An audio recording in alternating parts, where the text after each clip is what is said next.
Hi there, heart shiners. Nico and Jean here today. I want to talk about how narcissistic trauma is always generational trauma, but how generational trauma isn't necessarily always narcissistic.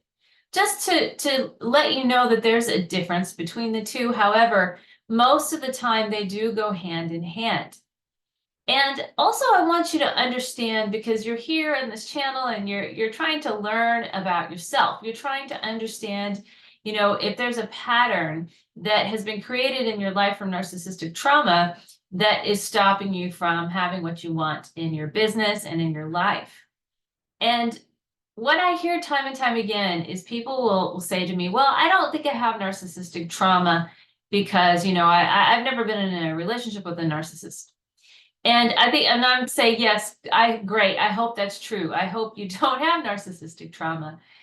And there's a lot of statistics out there about what percentage of the population is actually narcissistic and blah, blah, blah.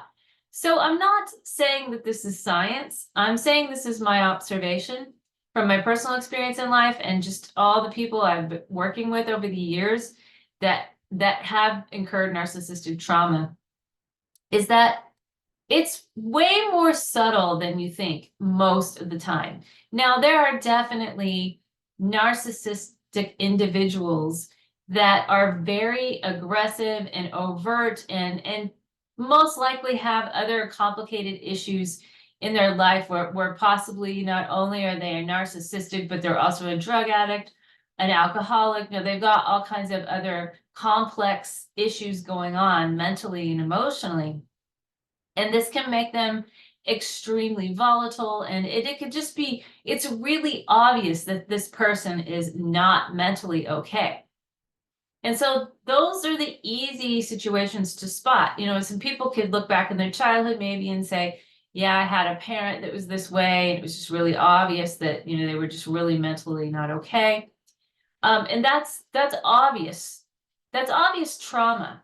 However, a lot of the time, what I see in myself and in my practice is that there are just these micro behaviors that show up in narcissistic relationships, and they sort of add up over time. And it's kind of hard to put your finger on it because it's not that really obvious big T trauma, but it's a combination of a lot of times, say, parents that are very dysregulated, or a parent that, has a tendency to flip over a lot from an overt expression of narcissism to a covert expression of narcissism, and back and forth and back and forth. And this is very confusing and damaging to children, because children really need to see consistent behavior in their caregivers to feel safe. So this really ends up setting you up in adulthood to kind of just really doubt yourself constantly about whether someone's behavior is off or not, or doubting your own perspective on things, your own intuition, your own occurrence of how things are in your life, in your relationships, in the world in general. And these micro behaviors that sort of stack up are very subtle. And because they pretty much started in childhood most of the time, it's hard for us to see them, because when we were a child, we really needed our parents to be safe. So even if a behavior was really overtly unsafe, a lot of times children just try not to see it. They can't cognitively deal with it. And so they find ways to cope. And so even if there was no narcissist in your family system when you were growing up, if you experienced some sort of trauma that set you up for a pattern of being, say, codependent, maybe you had an alcoholic parent and then another parent that was codependent on the alcoholic, and you grew up watching this dynamic, and maybe you took on a codependent pattern. Well, codependents are ripe for getting into narcissistic relationships as adults. So you see how what I'm saying is that narcissistic trauma is always generational, because it always is passed down in families. But generational trauma isn't always narcissistic. Does that make sense? So what I'm saying is trauma is trauma. And like I said, these micro behaviors that show up in pretty like functional narcissistic personalities, they can really run under the gun undetected for years and years and years because of the fact we can't detect them because we actually don't want to see them. And that's the problem. So what I'm saying to you is that it's really, really important whenever you're faced with like a challenge where you're really stuck in your life and you want to really get unstuck because something's really important to you. Like you want to get something done in your business. You want to do movement forward in your business so you can make income. Or even if it's just something in your life, your personal life, which there's actually no difference energetically between your business and your personal life. Something in your personal life that you're really stuck around, like maybe you want to be more visible in the community, or maybe you want to take up a hobby, or maybe maybe you want to change your career. Maybe you're not an entrepreneur, but you want to change your career. It's all about like when we come up against making choices, and we've been gaslit for so long, for so many years in our life to completely undermine our own instincts because of the fact that when we instinctually felt like something was off when we were children, and maybe we would try to bring it up, or we would try to cope with this behavior that parents were having with us, or caregivers, and we were told we were wrong, or maybe even if we didn't bring it up, we just felt like we were wrong about the fact that this feels off because we have been taught that parents know everything. Like parents are our world. So we're brought up to believe that like parents can't be wrong. And it's not safe for parents to be wrong because we need our parents to be right. And we need our parents to be smart and know things in order to stay safe. Does that make sense?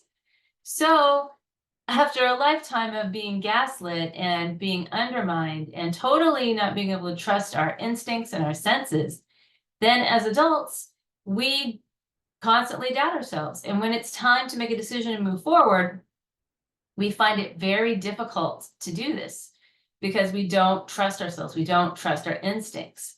We also might find it difficult because if we've been in narcissistic relationships in the past where we were criticized and judged a lot for who we were authentically, right? Like if who we really were as children, which is who you are in general. I mean, children are just who they are. They're authentic. And if that wasn't okay, we learned to push it down and go underground. And we learned how to cope by having sort of a pseudo personality, which isn't your real, it's not your real true being. It's just a set of behaviors. It's like playing a role. And then all of a sudden in adulthood, you're doing this work and you're trying to heal, and you have a gift to share, a talent, a skill, a gift to share with the world. And you think about stepping out into the world and being visible and owning your expertise and shining and sharing. And it's terrifying. It's terrifying because that inner child part of you is like, oh my God, they're going to criticize me. They're going to judge me. They're going to tell me I'm wrong. It doesn't feel safe. And it's coming from the inner child part. And that's why it's so frustrating for the adult, because I know the adult part of you is like, this is not that hard. It shouldn't be that hard. Other people are doing it. Why am I so stuck? Well, it's not you, the adult, that's stuck. That's why it feels so hard. It's your inner child part, but you think it's you. The inner child part gets so triggered that it takes us over, and then we're taken over by the child, and then we're functioning from a child's perspective, and we're functioning from the past and not in the present. And this is why I tell everyone why reparenting your inner child is one of the most powerful things you could ever do in your life, no matter why you're doing it, but especially in your business, because I see so many people, they get really stuck and they're procrastinating, or they try different marketing tools, or they buy lots of courses and they invest in all this like stuff for their business, and then they just don't do anything with it, or they try and they fail. And it's not because maybe the courses and the content weren't great or the strategies weren't great. But it's because they are sabotaging themselves because their inner child is terrified to move forward. And so if you don't address the inner child part that's stopping you, you're going to keep spinning your wheels over and over and over.